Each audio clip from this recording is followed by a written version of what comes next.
누가복음 24장 1절부터 12절까지 말씀을 한 절씩 교독하시겠습니다. 제가 먼저 읽겠습니다. 이제 주의 첫날 매우 이른 아침에 그들이 자기들이 이미 예비해둔 향품을 가지고 다른 어떤 자들과 함께 돌무덤에 가서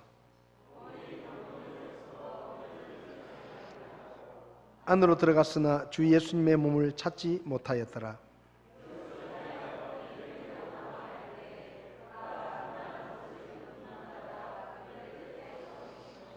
그들이 두려워서 얼굴을 땅에 대고 엎드리니 저들이 그들에게 이르되 너희가 어찌하여 살아계신 분을 죽은 자들 가운데서 찾느냐.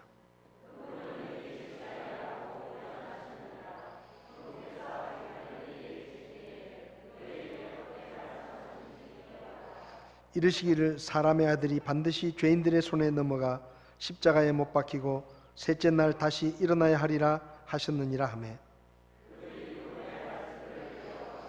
돌무덤에서 돌아가 이 모든 것을 11 사도와 다른 모든 사람에게 고하니라.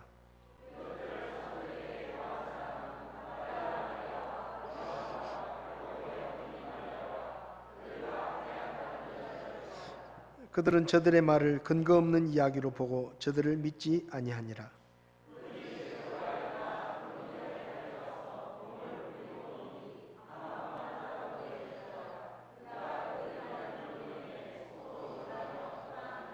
아멘.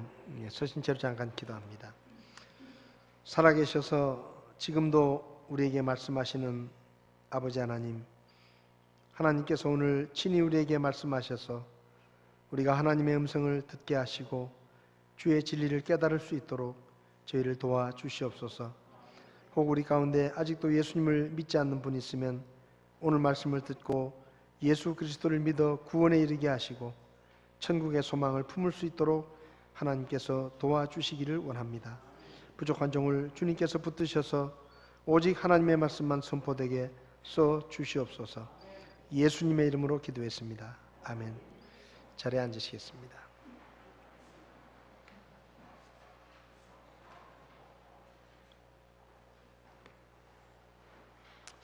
오늘은 예수님의 부활을 기억하고 감사하는 부활 감사 주일입니다.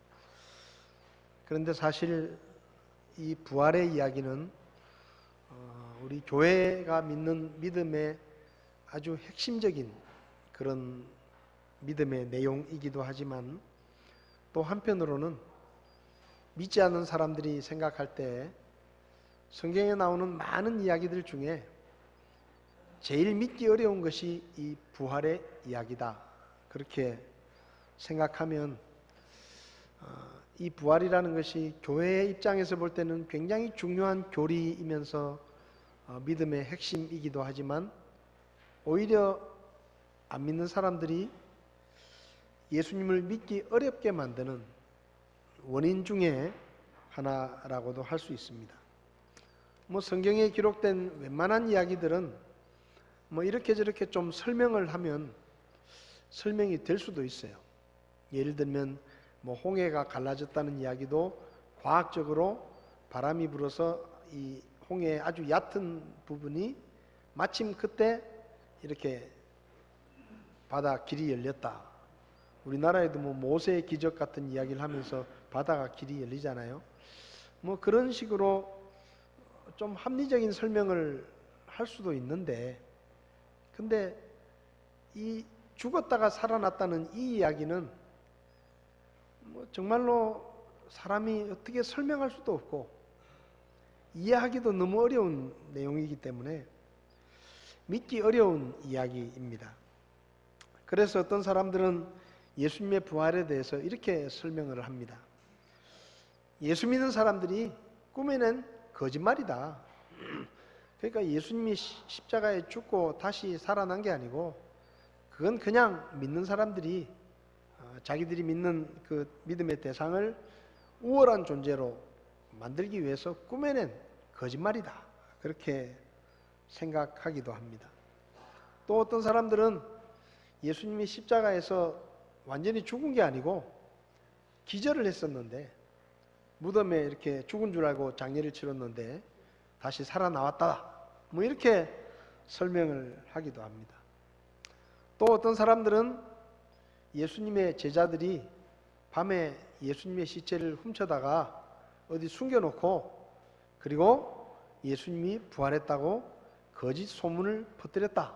그래서 지금도 사람들이 그 거짓 소문에 속고 있다. 이렇게 이야기를 합니다. 그런데 사실 지금 이 시대를 살아가는 우리들은 예수님의 부활에 대해서 여러 가지 의심을 갖고 있기도 하고 믿을 수 없다라고 생각하지만 예수님 당시에 예수님의 부활이 실제로 일어났었던 그 시대 사람들에게는 예수님의 부활은 아주 모든 사람이 알고 있는 기정사실이었습니다. 모든 사람들이 실제로 일어난 사건으로 인식하고 있었고 거기에 대해서 거짓 소문을 퍼뜨리는 사람들은 있었지만 예수님의 부활 자체에 대해서 이의를 제기하거나 예수님이 부활했다는 것을 반박하는 그런 사람들은 거의 없었습니다. 왜냐하면 그 시대 사람들은 이게 너무 충격적인 일이기 때문에 이 소문이 금방 퍼져나갔고 그리고 예수님께서 부활하신 후에 40일 동안 이 땅에 계시면서 수많은 사람들을 실제로 만나셨기 때문에 그 시대 사람들은 예수님의 부활을 의심할 수도 없었고 부인할 수도 없었다는 것을 성경을 통해서나 혹은 다른 기록들을 통해서 우리가 찾아볼 수가 있습니다. 오늘 아침에 부활에 관한 말씀을 나누면서 혹시 이 자리에 아직도 예수님을 믿지 않는 분들이 계시면 오늘 말씀을 들으시고 예수님을 믿고 구원 받으시기를 바랍니다. 예수님에 대해서 어떤 사람들은 예수님은 성경에나 나오는 그런 가상인물이지 실제로 있었던 그런 사람이 아니다. 이렇게 이야기를 하기도 합니다. 그런데 역사의 기록들을 살펴보면 실제로 예수님이란 분이 사셨고 그리고 죽으셨고 그리고 사흘 만에 다시 살아나셨다는 이야기들을 성경만 하고 있는 것이 아니라 성경 외에도 많은 사람들이 예수님에 대한 기록들을 해놓은 것을 우리가 볼 수가 있습니다. 가장 대표적인 것이 로마의 역사가인 타키투스라는 사람이 기록한 로마 연대기라는 역사책에 예수님의 이야기가 나옵니다. 이 사람은 서기 55년에서 120년 사이에 살았던 사람이기 때문에 이 사람이 쓴 글은 예수님이 나이 33살 정도에 돌아가셨으니까 예수님이 돌아가시고 나서 그리고 예수님의 부활이 있고 나서 한 20년 정도 후에 이 사람이 이를테면 태어났다라고 볼 수 있습니다. 그리고 그 사람이 사는 동안에 로마 황제들의 이야기를 역사로 썼는데 그 역사에 기록한 내용 중에 예수님에 대한 이야기가 나옵니다. 로마 연대기 15권 44장을 보면 네로에 관한 이야기를 쓰면서 결과적으로 그 소문을 없애기 위해서 네로는 그들의 혐오감을 주는 행위 때문에 증오받았던 단체에게 죄를 뒤집어 씌우고 가장 극심한 고문을 가했다. 그들은 대중에 의해 그리스도인이라고 불린다. 그리스도인이라는 이름은 그리스도라는 사람의 그 기원을 둔다. 그리스도는 티베리우스의 재위 기간에 우리 행정관 본디오 빌라도에 의해 극형으로 고통받았던 사람이다. 그러니까 예수님께서 실제로 역사에 계셨던 인물이라는 것을 성경 외에 역사가도 그렇게 기록을 하고 있습니다. 그리고 수에토니우스라는 로마의 정치가도 이 사람도 서기 70년에서 130년 사이에 살았던 사람인데 이 사람도 황제들의 이야기를 썼습니다. 역사죠, 역사. 근데 그 황제들 이야기를 쓰면서 클라우디우스 황제에 대한 기록을 남겼는데 그때 이 사도행전 18장 2절을 보면 본도에서 태어난 아굴라라는 어떤 유대인을 만났는데 클라우디우스가 모든 유대인에게 명령하여 로마를 떠나게 하였으므로 그가 자기 아내 브리스길라와 함께 최근에 이탈리아에서 왔더라라고 기록이 되어 있습니다. 그러니까 브리스길라와 아굴라라는 이 부부가 원래는 로마에 있었는데 그 로마에서 클라우디우스라는 황제가 유대인들을 다 쫓아냈어요. 다 로마를 떠나라. 그래서 이 부부가 로마에서 떠나가지고 이탈리아에서 왔다 하고 사도행전에 기록하고 있는데, 이 수에토니우스라는 사람이 쓴 황제의 열전에 보면 이런 내용이 나옵니다.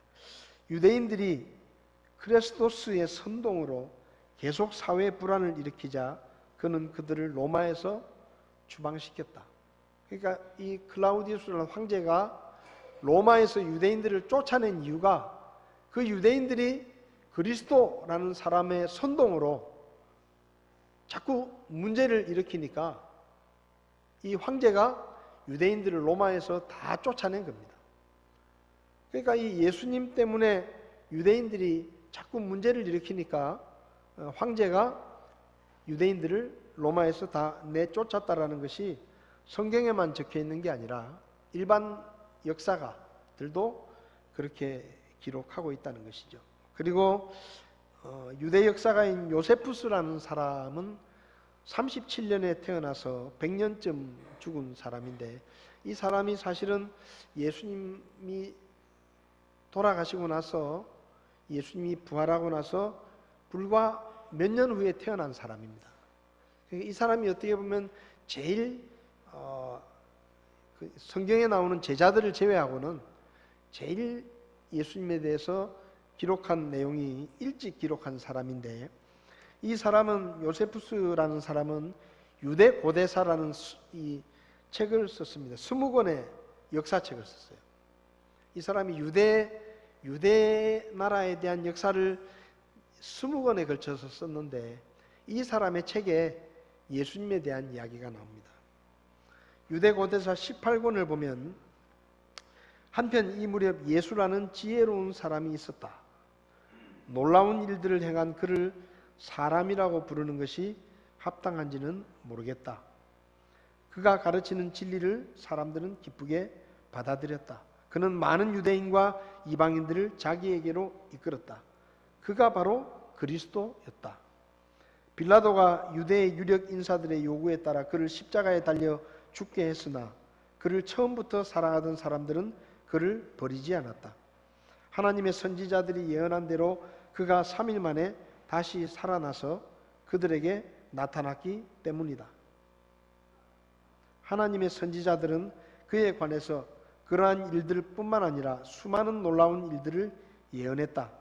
그에게서 유래한 그리스도인이라는 이름을 지닌 사람들이 오늘날까지도 남아있다.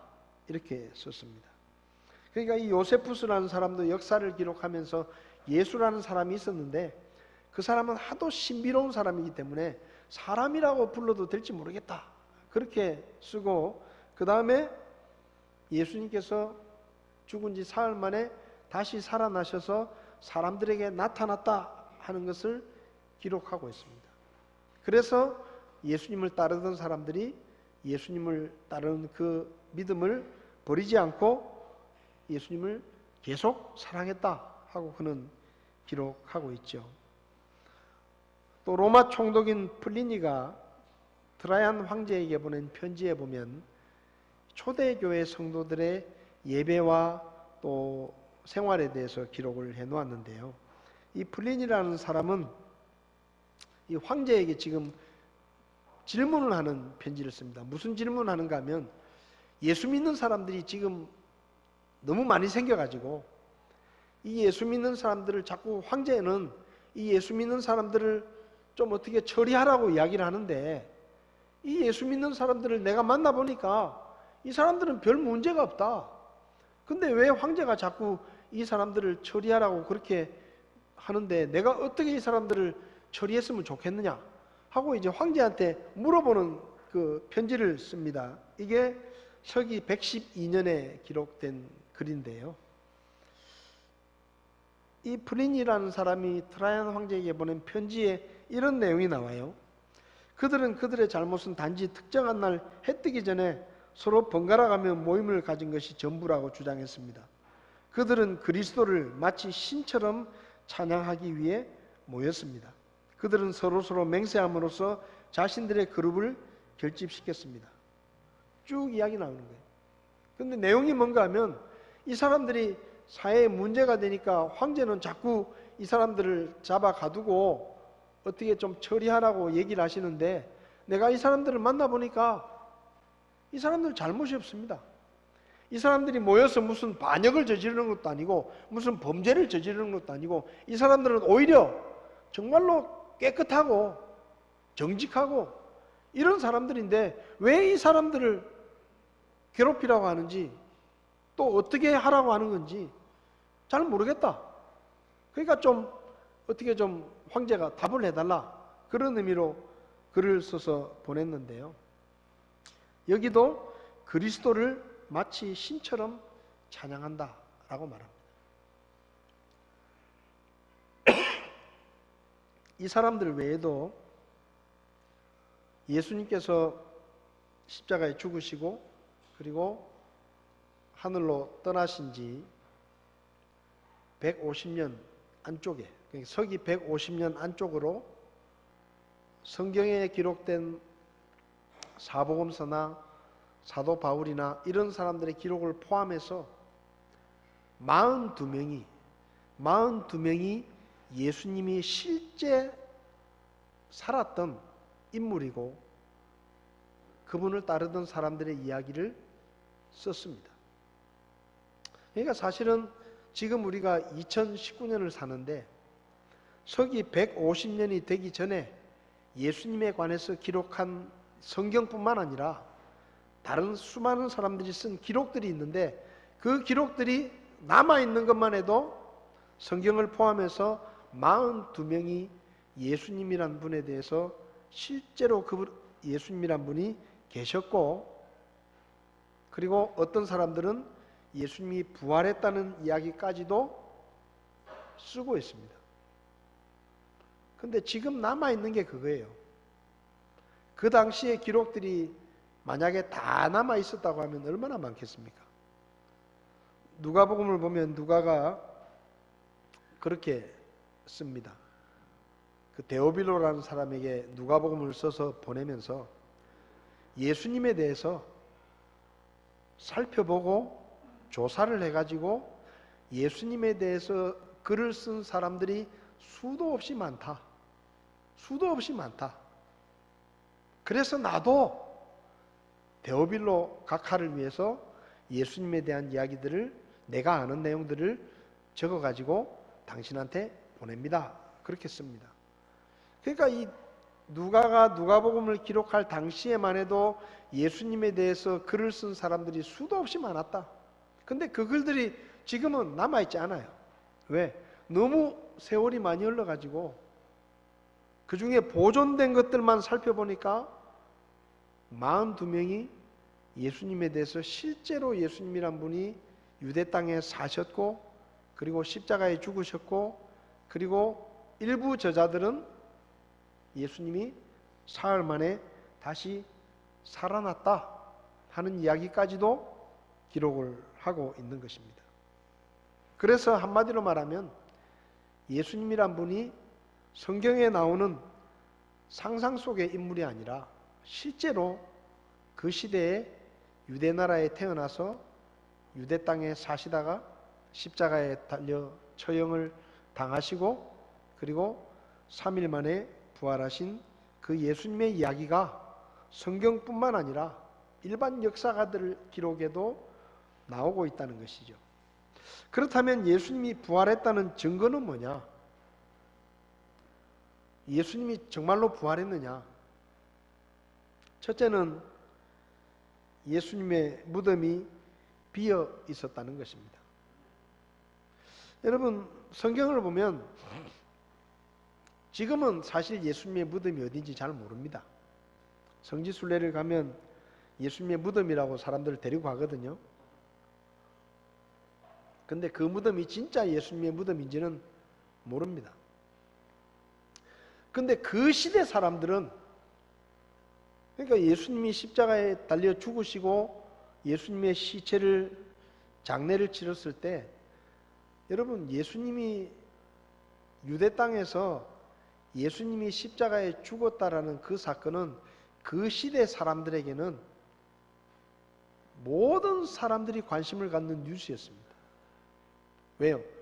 예수님이란 분이 어마어마한 기적들을 행하면서 수많은 사람들이 그분을 따랐기 때문에 그분이 십자가에 죽었다는 것은 모든 사람들이 관심을 가질 수밖에 없는 뉴스였어요. 그리고 예수님의 무덤도 모든 사람들이 알고 있었습니다. 마가복음 15장을 보면 예수님이 돌아가시고 난 다음에 아리마대 요셉이라는 사람이 와서 빌라도에게 예수님의 시체를 나한테 넘기시오. 내가 그분을 장례를 좀 치러드리고 싶소. 해가지고 아리마대 요셉이라는 사람이 예수님의 시체를 받아가지고 자기가 만들어 놓은 사람을 장례 치르지 않은 새 무덤에 장례를 치릅니다. 그러니까 예수님의 무덤이라는 것이 지금은 우리가 어떤 게 예수님 무덤인지 잘 모르지만 그 시대 사람들은 아리마대 요셉이라는 사람이 예수님의 시체를 가져다가 자기가 쓰려고 했던 무덤에 예수님을 장례했다더라 하는 이야기는 모든 사람들이 다 알고 있었고 그 무덤의 위치도 모든 사람들이 다 알고 있었습니다. 여자들도 알고 있었고 십자가 사건을 지켜본 사람들도 알고 있었고 그 무덤을 지키던 경비병들도 알고 있었고 수제사장과 대제사장들도 알고 있었고 백성 예루살렘 사람들은 거의가 다 대부분 예수님의 무덤이 어딘지 다 알고 있었다는 얘기죠. 마태복음 27장을 보면 예수님이 죽고 난 다음에 수제사장들과 바리새인들이 걱정이 됐습니다. 뭐가 걱정이었는가 하면 저 예수가 죽긴 죽었는데 우리가 죽였는데 저 예수가 살아있을 때 그게 헛소리인지 모르지만은 자기가 죽고 나서 사흘 후에 다시 살아난다고 그렇게 공공연하게 이야기를 하고 다녔다는 거예요. 그러니까 이 수제사장과 바리새인들이 걱정이 되는 거예요. 진짜 살아나면 어떡하지? 하도 그렇게 예수님이 말을 했기 때문에. 그 다음에 또 하나는 진짜 살아날 리는 없는데 혹시 예수님의 제자들이 예수님의 시체를 훔쳐다가 아무도 모르는 곳에 감춰놓고 예수님이 다시 살아났다라고 헛소문을 퍼뜨리면 이것도 보통 일이 아니다. 그래서 이 수제사장들과 바리새인들이 빌라도를 찾아갑니다. 찾아가가지고 뭐라고 말하는가 하면 총독이시여, 예수라는 사람이 죽었는데 그 장례를 치렀는데 살아있는 동안에 자기가 죽으면 3일 있다가 살아난다고 그렇게 공공연하게 이야기를 했는데 3일 동안이라도 그 무덤을 좀 지키게 해달라고. 그러니까 빌라도가 경비병들을 내주면서 알았다, 니들이 좀 지키라고 해봐라. 그래가지고 병력을 내줬습니다. 그래서 이 수제사장과 바리새인들이 그 빌라도가 내준 경비병들을 데리고 가서 무덤을 막은 돌을 빌라도의 인으로 봉인하고 경비병들이 3일 동안 그 무덤을 지켰습니다. 그 말은 무슨 말이에요?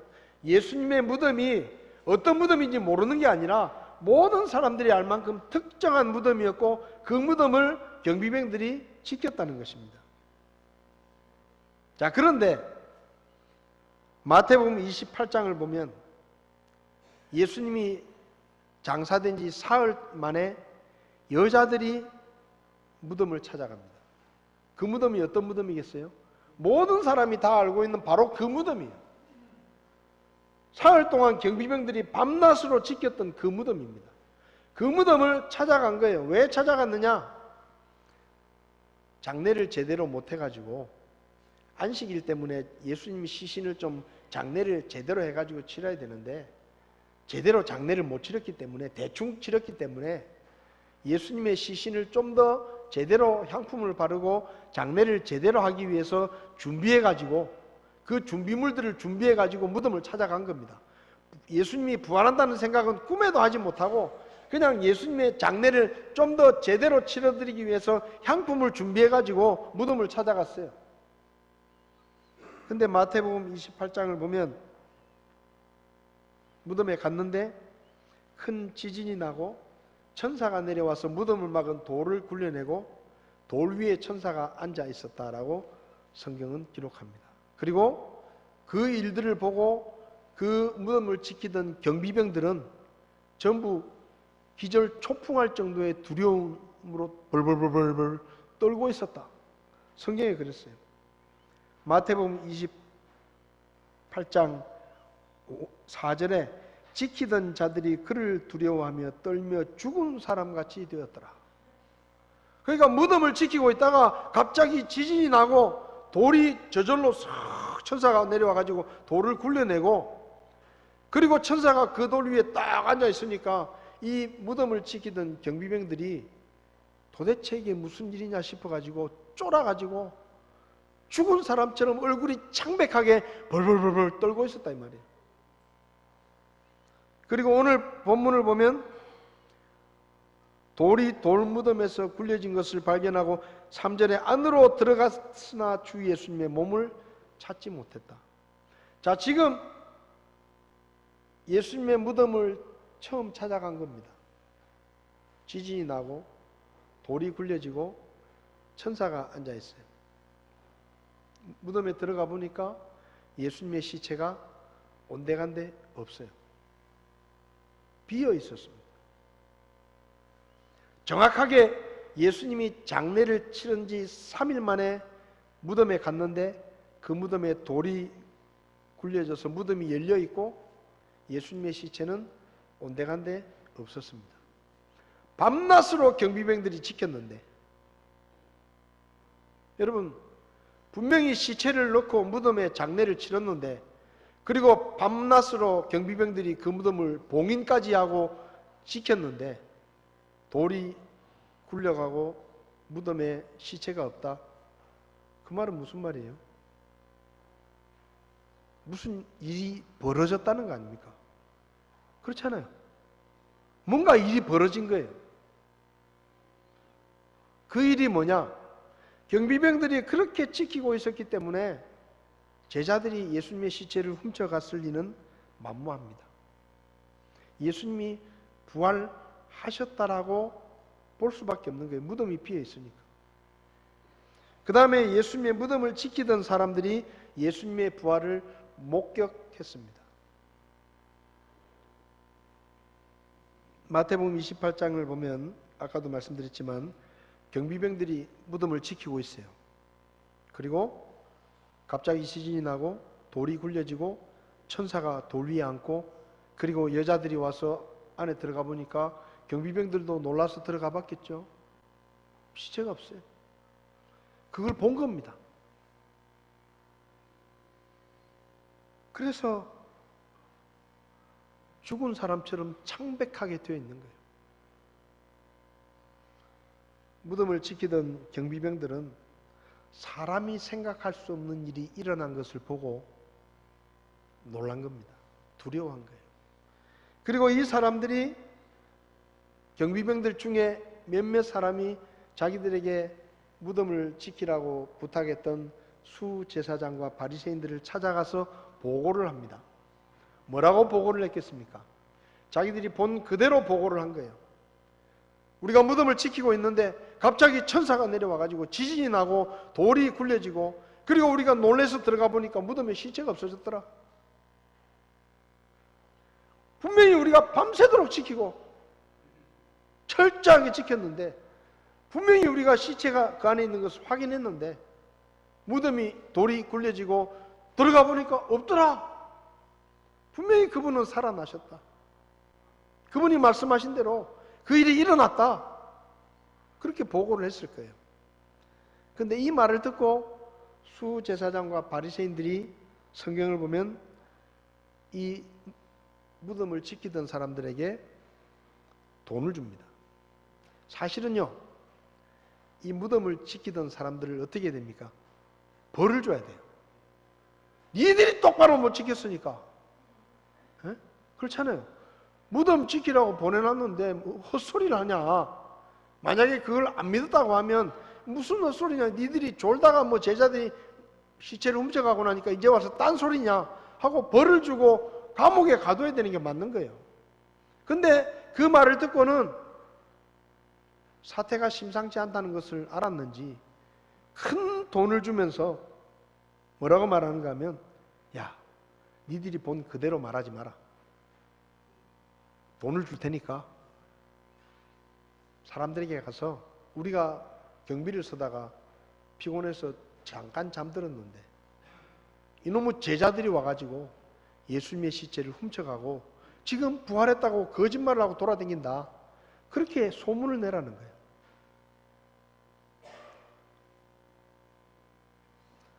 예수님이 시체를 제자들이 훔쳐갔다면 어디다 시체를 훔쳐갔는지를 찾으라 그래야 될 거 아닙니까? 근데 그런 말이 아니에요. 지금 예수님이 다시 살아나셨는데 그걸 이 경비병들이 봤는데 그 얘기 하지 말라는 거예요. 그 얘기. 그리고 거짓말을 하라는 거예요. 거짓말이 뭐죠? 시체를 훔쳐갔다고 해라. 이 말은 수제사장과 바리새인들도 예수님이 부활하셨다는 것을 인정했다는 말입니다. 여기 경비병들이 와서 보고할 때까지 언제 와서 보고를 했는지 모르지만은 이 수제사장과 바리새인들도 예수님의 부활을 인정했기 때문에 서둘러서 그것을 덮으려고 돈까지 주면서 거짓말을 시켰단 말이죠. 그리고 또 하나는 부활하신 예수님을 만나거나 본 사람이 500명이 넘습니다. 막달라 마리아가 마가복음 16장을 보면 부활하신 예수님을 만났습니다. 직접 만났어요. 엠마오로 내려가던 두 제자가 예수님을 만났습니다. 제자들이 함께 있을 때 예수님이 두 번 나타나셨습니다. 한 번은 도마가 없을 때, 한 번은 도마가 있을 때. 그리고 요한복음 21장을 보면 7명의 제자들이 디베랴 바닷가에서 물고기를 잡고 있을 때 예수님이 나타나셨습니다. 사도행전 9장을 보면 사도 바울에게 부활하신 예수님이 나타나셨습니다. 사도 바울의 기록에 의하면, 고린도 교회에 보낸 편지에 의하면 예수님께서 500여 형제들, 여러분 이 성경을 잘 봐야 돼요. 500명의 형제들이라는 말은 어른 남자들만 500명이 있었다는 말입니다. 그러면 거기 남자들 500명이 뭐 하려고 모였겠어요? 거기 여자들도 같이 있었을 겁니다. 아이들도 같이 있었을 거예요. 500여 형제들에게 일시에 나타났다 그랬는데 남자들 500명이 모여있다는 얘기는 남자들뿐만 아니라 그 숫자에 버금가는 여자들도 같이 있었다라고 봐야 됩니다. 그러면 거의 1000명이 넘는 사람들이 모여있는데 부활하신 예수님이 직접 자신을 보이셨다. 근데 바울이 뭐라고 쓰는지 아세요?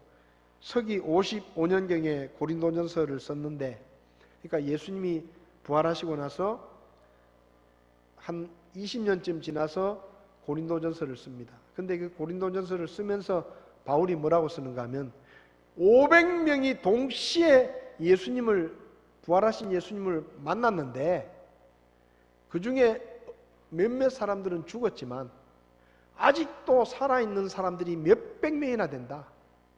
거의 대부분의 사람들이 지금도 살아있다. 이 말은 무슨 말이에요? 만약에 너희가 예수님의 부활을 믿지 못하겠다고 하면 내가 증인으로 부를 사람만 몇백 명이나 된다 이 말이에요. 그렇게 씁니다. 어떻게 그렇게 쓸 수 있었을까요? 실제로 그랬기 때문에 쓴 거예요. 500명이 넘는 사람들이 부활하신 주님을 만났는데 그 중에 대다수는 지금도 살아있다. 너희들이 증인을 찾는다고 하면 내가 몇백 명의 증인들은 내가 불러서 너희들한테 증언을 하게 할 수 있다 이 말이에요. 부활이 사실이라는 것입니다. 예수님의 부활을 목격한 사람들이 놀랍게 변했습니다. 마태복음 28장을 보면 여자들이 아까 뭐라고요? 예수님의 장례를 제대로 치르려고 예수님의 시체에 바를 향품을 준비해 가지고 무덤에 왔어요. 무슨 마음으로 왔겠습니까? 슬퍼하는 마음으로 왔어요.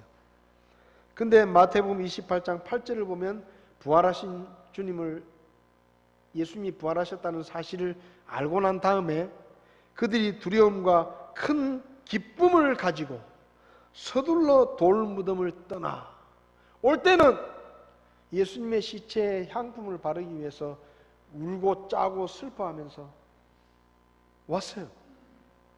근데 갈 때는 기뻐하면서 갔다 그랬어요. 무덤에 왔다가 가는 사람이 뭐가 기뻐서 갈 일이 뭐 있습니까? 부활하신 예수님의, 그 예수님의 부활을 확인한 겁니다. 그래서 기쁨을 가지고 갔다. 엠마오로 내려가던 두 제자가 왜 엠마오로 내려갔는가 하면 이제 예수님도 죽었으니까 이제 우리는 더 볼 게 없다. 낙심을 해가지고 지금 고향으로 돌아가는 거예요. 근데 부활하신 주님을 만났어요.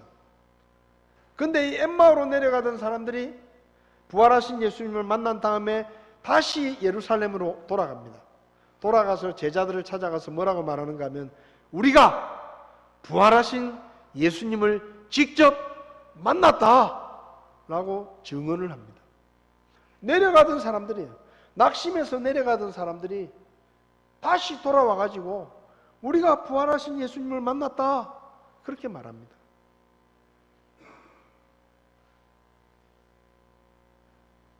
요한복음 20장을 보면 예수님께서 제자들이 같이 모였을 때 2번 찾아가십니다. 예수님이 문이 닫혔는데 부활하신 예수님이 나타나니까 제자들이 다 놀랐어요. 처음에는 안 믿었어요. 그런데 예수님께서 자기의 손과 손의 못자국, 옆구리의 창자국을 제자들에게 보여주시니까 제자들이 비로소 믿었더라 하고 요한복음 20장 20절에 말합니다. 도마가 없었습니다. 그래서 도마가 나갔다 오니까 제자들이 야 우리가 부활하신 예수님을 만났다, 우리를 찾아오셨다 이야기하니까 도마가 아이고 형님들 헛소리 하지 마시오. 죽은 사람이 어떻게 다시 살아오냐고 말 같지도 않은 소리 하지 마라. 진짜야. 그러니까 도마가 말하죠. 아 그럼 내가 예수님의 그 손에 못자국을 내가 보고 창자국에 손을 넣어보고 만져보고 나서 내가 믿을 수 있겠다. 예수님이 다시 나타나셨습니다. 도마가 뭐라고 말했어요? 내가 부활하신 예수님을 직접 만나면 믿겠다 그랬어요. 만났습니다. 도마가 뭐라고 말합니까? 나의 주시며 나의 하나님이십니다. 그렇게 믿음을 고백해요. 그리고 예수님이 한마디 더 해요. 도마야 너는 나를 보고 믿느냐? 보지 않고 믿는 자들은 복이 있다. 여러분 이게 대화입니다. 대화. 그냥 거울 보고 얘기하는 게 아니에요. 대화예요. 도마야 네가 8일 전에 내가 왔었는데 네가 안 믿고 내 옆구리에 창자국을 만져봐야 믿겠다 그랬지. 만져봐. 그리고 보여주시는 거예요. 그걸 보고 도마가 주님은 나의 주님이시고 나의 하나님이십니다. 무슨 말입니까? 믿겠다 이 말이에요. 불신앙의 도마가 부활하신 주님을 만나서 믿음을 갖게 된 겁니다. 예수님이 붙잡히실 때 성경을 보면 제자들이 다 도망쳤습니다. 믿었던 베드로도 멀찍이 주님을 따라가다가 대제사장의 뜰에서 사람들이 너도 예수님과 한패거리지 하고 물었을 때 나는 예수님을 알지도 못한다고 3번이나 부인하고 도망갔어요. 왜요? 자기도 괜히 잡혀가지고 죽을까봐 겁이 났어. 자, 그런데 부활하신 예수님을 만났습니다. 사도행전 4장을 보면 부활하신 예수님을 만나고 나서 예수님이 하늘로 올라가신 다음에 제자들이 나가가지고 부활하신 예수님을 전하는 거예요. 그러니까 예수가 죽으면 모든 게 끝날 줄 알았는데 예수님이 부활까지 해가지고 사도들이 사기충천해가지고 막 온 사방을 다니면서 예수님의 부활을 전하니까 이게 제사장들이나 바리새인들이 볼 때는 이게 혹대에다가 혹 붙인 거예요. 그래서 베드로와 요한을 잡아다가 놓고 협박을 합니다. 야, 다시는 예수님의 부활을 전하지 마라. 가만 안 두겠다. 죽여버리겠다. 협박을 했겠죠. 옛날 같았으면 깨갱 하면서 아이고 목숨만 살려주십시오. 그럼 우리가 절대 그 말 안 하겠습니다. 이랬을 거예요. 예수님이 붙잡히실 때 다 도망갔잖아요. 근데 이 베드로와 요한이 미쳤는지, 미친 거예요. 이거는 미쳤는지 뭐라고 말하는가 하면 이 제사장과 바리새인들의 얼굴을 똑바로 쳐다보면서 이렇게 말합니다. 성경을 보십시오. 사도행전 4장 19절에 그러나 베드로와 요한이 그들에게 응답하여 이르되 너희 말을 듣는 것이 하나님의 말씀을 듣는 것보다 하나님의 눈앞에서 옳은지 너희가 판단하라. 우리는 우리가 보고 들은 것들을 말할 수밖에 없다. 무슨 말이에요? 죽이려면 죽여라 이거예요. 우리는 할 말 한다. 니들이 협박한다고 우리가 가만히 있을 사람들이 아니다. 죽이려면 죽여라. 얼마 사이에 이 제자들이 이렇게 변한 겁니다. 왜 변했어요? 부활하신 예수님을 만나고 나니까 믿음의 확신을 갖게 된 거예요. 그래서 죽이려면 죽이라는 거예요. 여러분, 만약에 예수님이 부활하지 않았다면 예수님이 몇 년을 사셨어요? 30년 동안 목수로 사시다가 3년 반 동안 전도자로 사셨어요. 그리고 33살의 나이에 십자가에 죽었습니다. 여러분, 이름 없이 30년을 살았어요. 3년 6개월을 사람들 앞에 자기를 나타내시고 살다가 십자가에 죽었습니다. 만약에 예수님이 다시 살아나지 않으셨다고 하면 이 예수님은 사람들에게 기억되지 않을 겁니다. 왜요? 불과 33살에 죽은 거예요. 그리고 한 것도 별로 없어요. 물론 살아계실 때는 뭐 어마어마한 일들을 많이 행하셨지만 죽어서 끝났다고 하면 사람들은 세월이 가면 예수님을 잊어버렸을 거예요. 우리가 죽은 사람 다 잊어버리잖아요. 그렇잖아요. 죽은 사람은 다 잊어버리는 겁니다. 우리가 그렇게 사랑했던 사람도 세상을 떠나고 나면 물론 사람에 따라 다르지만요. 장례 치르고 계속 생각이 나겠지만 세월이 가면 잊어버리게 돼 있습니다. 그것도 내가 살아있을 때나 기억하지 나까지 죽고 나면 사람들은 뭐 물론 저분이 우리 할아버지야 정도까지 기억하겠지만 그 할아버지에 대해서 별 기억을 안 합니다. 세월이 더 가면 정조 할아버지는 얼굴도 모를 수도 있어요. 아무도 기억하지 않아요. 족보에만 나와요. 모릅니다. 죽은 사람은 그렇게 다 잊혀지는 거예요. 근데 이 33살에 예수님이 죽었는데 이 33살에 죽은 예수님이 2000년이 지난 지금까지 사람들이 기억하고 있는 겁니다. 죽은 사람을 왜 기억하겠어요? 뭔가 그분이 보통 사람하고는 다른 특별한 일이 있었기 때문에 기억하는 거예요. 그 특별한 일이 뭡니까? 다시 살아난 겁니다. 예수님이 다시 살아나셨기 때문에 그분이 비록 33살에 이 세상을 떠나고 죽었지만 다시 살아났기 때문에 그 33년의 삶을 살았던 한 사람의 이야기를 2000년이 지난 지금까지도 전 세계 사람들이 지금도 그 이름을 기억하고 그 사람의 이야기를 하고 그 사람의 가르침을 따르고 그 사람을 따르고 있는 겁니다. 부활했기 때문에. 부활이 없었다면 예수님은 그저 억울하게 누명을 쓰고 십자가에 죽은 불쌍한 사형수 정도로는 기억될지 모릅니다. 그리고 다 잊어버릴 거예요. 그런데 지금 예수님은 2019년 지금 75억의 사람들 중에 25억의 사람들이 예수님을 믿는다고 말합니다. 예수님의 부활을 믿는다고 말합니다. 왜요? 실제로 그분이 부활을 하셨기 때문입니다. 그분이 대학을 세웠습니까? 책을 썼습니까? 그분이 무슨 학교를 차리셨습니까?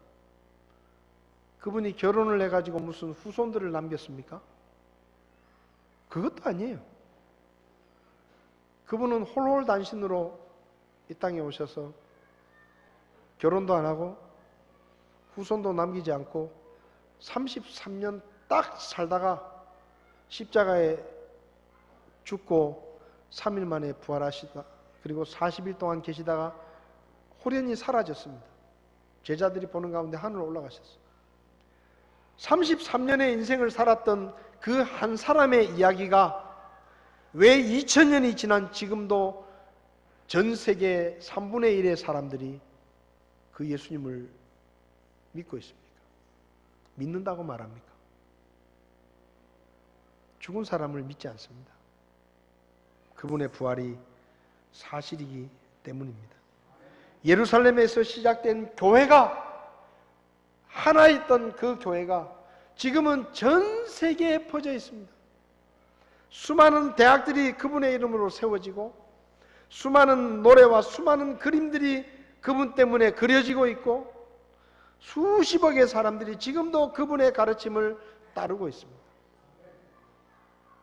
무슨 조화입니까? 부활 때문에 그런 거예요. 부활 때문에. 누구에게도 일어나지 않았던 그 일이 그분에게 일어났기 때문입니다. 십자가에 달려 죽는 것으로 예수님의 이야기가 끝났다고 하면 지금은 아무도 예수님을 기억하지 않을 것입니다. 그러나 그분의 이야기가 죽음으로 끝난 것이 아니라 다시 사신 부활로 계속되었기 때문에, 그리고 지금도 그 부활을 누군가가 증언하고 있기 때문에 그분의 이야기는 사그러들지 않고 오히려 더 넓은 세계로, 더 많은 사람들에게로 퍼져나가고 있는 것입니다. 여러분, 예수님의 부활은 성경에 기록된 동화 속의 이야기가 아닙니다. 그분의 부활은 실제로 일어났던 역사적인 사건이고 지금도 그분은 살아 계십니다. 성경은 말합니다. 다른 사람 안에는 구원이 없다. 오직 예수 그리스도만이 하나님이 사람을 구원할 구원자로 보내신 유일한 구원자다라고 사도행전 4장 12절에 말씀합니다. 왜요? 우리의 죄값을 대신 지고 죽으신 분이 바로 그분이에요. 그리고 죽음을 이기시고 부활하셔서 우리에게 영원한 생명을 주실 수 있다는 것을 증명하신 분이 바로 예수님 그분입니다. 그래서 그분만이 우리를 죄와 죽음에서 구원하실 수가 있고 우리에게 영원한 생명을 주실 수가 있는 것입니다. 혹시 오늘 여러분 가운데 아직 예수님을 믿지 않는 분이 계시면 예수님을 하나님의 구원자로 믿으시기 바랍니다. 그러면 그분 때문에 죄 사함을 얻고 부활하신 그분 때문에 영원한 생명을 얻을 수가 있을 것입니다. 기도하시겠습니다.